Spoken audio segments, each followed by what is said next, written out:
Arcades are meant to be filled with the joy of bright lights, cheerful sounds, and the thrill of victory. But in these stories, the real terror comes not from the games, but from the shadows lurking within, watching your every move. Are you ready to uncover the horrors that hide in plain sight? The arcade is waiting, and something far more sinister is playing with you. It was the autumn of 1998, the kind of season where the days were growing shorter and the nights longer, with the crisp air carrying the scent of decaying leaves. My family decided to take a break from the city life and booked a week-long stay at a secluded resort in the Catskill Mountains. This resort was tucked away deep in the woods, far from the comfort of civilization, where the silence of nature felt more like a warning than a welcome. As an awkward 8-year-old, I was the youngest of 4 siblings. My older brothers, Eric and Josh, were too busy trying to be cool teenagers to include me in their plans, and my little brother Craig was glued to my parents' side. Armed with a few quarters my dad gave me, I decided to venture off on my own, exploring the mysterious grounds of the resort. I remember wandering through the twisting paths of the resort that seemed to lead nowhere, surrounded by thick forests that felt alive as if the trees themselves were watching me. There was an air of something ancient about those woods, something that didn't belong in the modern world. The wind howled through the branches, making them creak like the bones of forgotten giants. It was as though the entire landscape was a silent witness to secrets long buried. Then, almost by fate or some invisible lure, I stumbled upon the arcade, a hidden gem glowing in the distance, with its flashing lights promising a refuge of fun and adventure. The moment I stepped inside, the cacophony of digital bleeps and beeps filled my ears, and the outside world seemed to vanish. It felt like a different realm altogether, where time didn't follow the same rules. As I roamed from machine to machine, my attention was drawn to something unusual at the far end of the arcade. There, standing out like a dark spot in the light, was a door with a window fogged up in a way that didn't seem natural. The glass was clouded and smeared, distorting whatever lay beyond it, like a portal to a place you weren't supposed to see. Curiosity tugged at me, stronger than fear, and I found myself moving toward the door almost unconsciously. Pressing my face to the cold, grimy glass, I squinted into the murky darkness. At first, I saw nothing but shadows swirling on the other side, but then I saw it, a shape, vaguely humanoid, standing absolutely still, like it was waiting for something. My breath hitched as I tried to focus on its outline. The figure didn't move, didn't blink. It was just there, watching me through the fogged glass. For a second, I told myself it was just a Halloween decoration, a trick of the light, but deep down, I knew something was wrong. The way it stood there, with a posture so unnaturally rigid, felt all too deliberate. Then it happened. The face behind the glass shifted into a smile, a slow, deliberate grin that stretched far too wide. It was the kind of smile that felt out of place, like a mask that had been pulled on to hide something much darker underneath. And those eyes, even through the haze, I could see them. They weren't the playful eyes of a mannequin. They were alive, filled with a twisted amusement as they locked onto mine.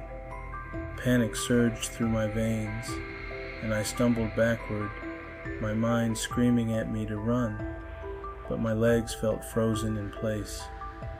The world around me seemed to narrow, the sounds of the arcade fading into a distant hum as my vision tunneled onto that face, that horrific smile that seemed to be seeping through the glass. It was as if the entire arcade was swallowed in darkness, with only that face illuminated, glowing with a sinister light that shouldn't have been there. My body finally obeyed my terror, and I turned and ran, the clatter of my footsteps echoing off the walls like a frantic heartbeat. I didn't stop until I burst out into the night, gulping in the cold air, my chest heaving as if I'd just escaped a nightmare. But the image of that smile, those eyes, stayed with me, imprinted on my mind like a shadow that would never fade. If this story is making your pulse race, then hit the like button and share this video with your friends.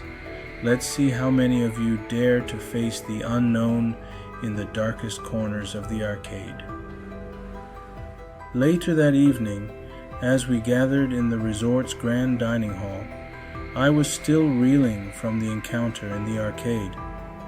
The room was filled with the comforting sounds of families chatting, silverware clinking against plates, and the warm glow of chandeliers casting long shadows on the walls.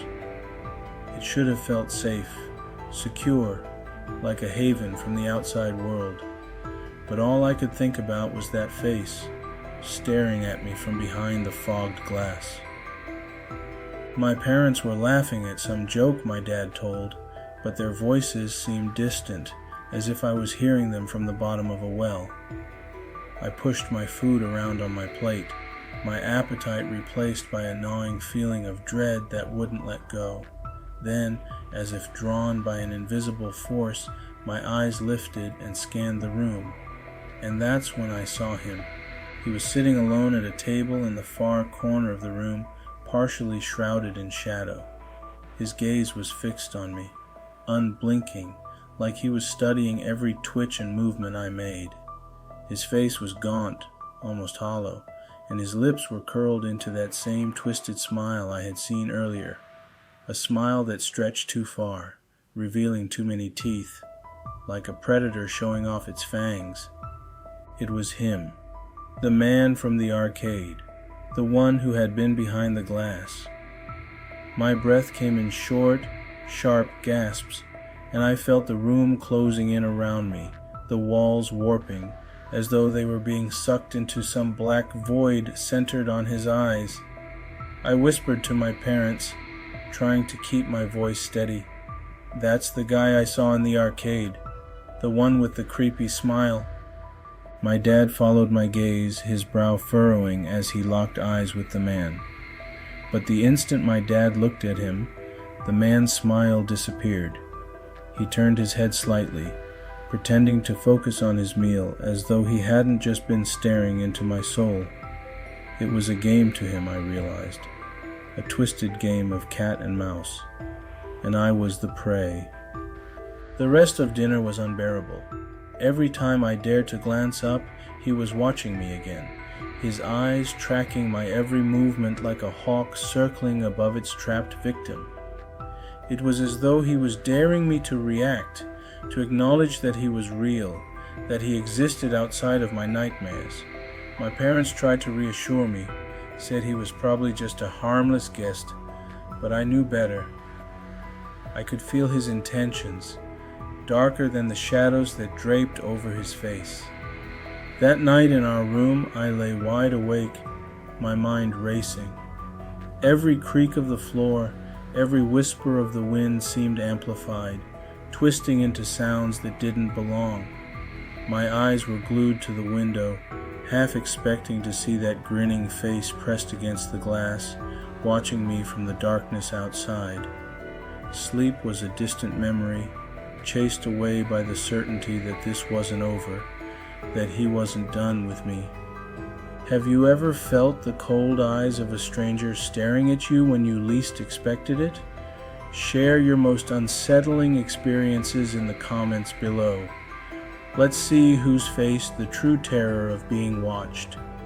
Years later, when I was a teenager, I thought I had left those fears behind. I convinced myself it was just a trick of a child's imagination, a momentary glitch in reality. But life has a way of dragging old nightmares back to the surface when you least expect it. This time, it was at an arcade with my friend Connor on a rainy afternoon that seemed to swallow the world in shades of gray. The arcade was nearly empty, the storm outside raging like some wild beast, its fury shaking the windows and sending vibrations through the floor.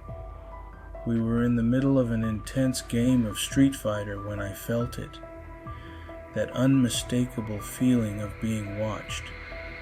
The sensation crept up my spine like icy fingers, making the hairs on the back of my neck stand on end. I turned slowly, scanning the arcade, and that's when I saw him again. The man stood near the entrance, leaning against a machine, his eyes boring into me with the same intensity I remembered. He was older now, his face lined with age, but that smile, that twisted, grotesque smile, was the same. It was as though he hadn't aged at all, like the years had frozen him in that expression of sick amusement. As Connor and I moved from game to game, I noticed him following us, always keeping his distance but never breaking eye contact. It was as if he was waiting for the perfect moment to strike, savoring the tension in the air. My chest tightened, and I could feel my heartbeat echoing louder than the arcade noises around us. We decided to leave, making our way into the rain-soaked streets, hoping to shake him off. But as we walked, I heard the low rumble of an engine behind us. His car, a red sedan, crept along the curb, its headlights piercing through the downpour, illuminating the road in front of us. He was following us, his silhouette visible through the windshield like a phantom driver in a ghost story. He pulled up beside us, rolling down the window just enough for me to see his face. He smiled wider than ever before, his teeth almost glowing in the dim light. "Need a ride?" he asked, his voice dripping with a twisted kind of mockery, as if he already knew our answer. "You'll get soaked out here." Fear surged through me, raw and electric, and we ran.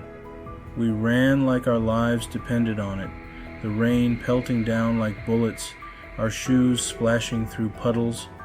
The car roared to life, accelerating just enough to keep pace with us, like a wolf toying with its prey. I could feel his eyes on me, could almost hear his laughter over the roar of the storm. He finally sped ahead, screeching to a halt in front of my house, cutting off our path. His smile was gone now, replaced by a look of pure malice. "Get in the car," he ordered, his voice no longer friendly but filled with a sinister threat. I felt the chill of his words seeping into my bones, freezing me in place. But then, my mom opened the front door, her face lit with concern, and the spell was broken. The man's expression twisted into something darker, something that promised this wasn't the end. He revved the engine and sped away, disappearing into the storm, but not out of my life. The next morning, his car was there again, parked at the end of the street, a reminder that he was always watching. Even now, years later, I still see that car sometimes, parked in places it shouldn't be, following me down streets I thought were safe. I still feel those eyes on me, even when I'm alone. And that smile haunts my dreams, whispering a truth I can never escape. He's still out there, playing his twisted game, and he's not done with me yet. If this tale made your heart skip a beat, make sure to subscribe to Nightmare Narratives and hit that bell icon. We're just getting started, and there are many more nightmares waiting to be told. Don't miss a single moment of the terror that's lurking in the shadows.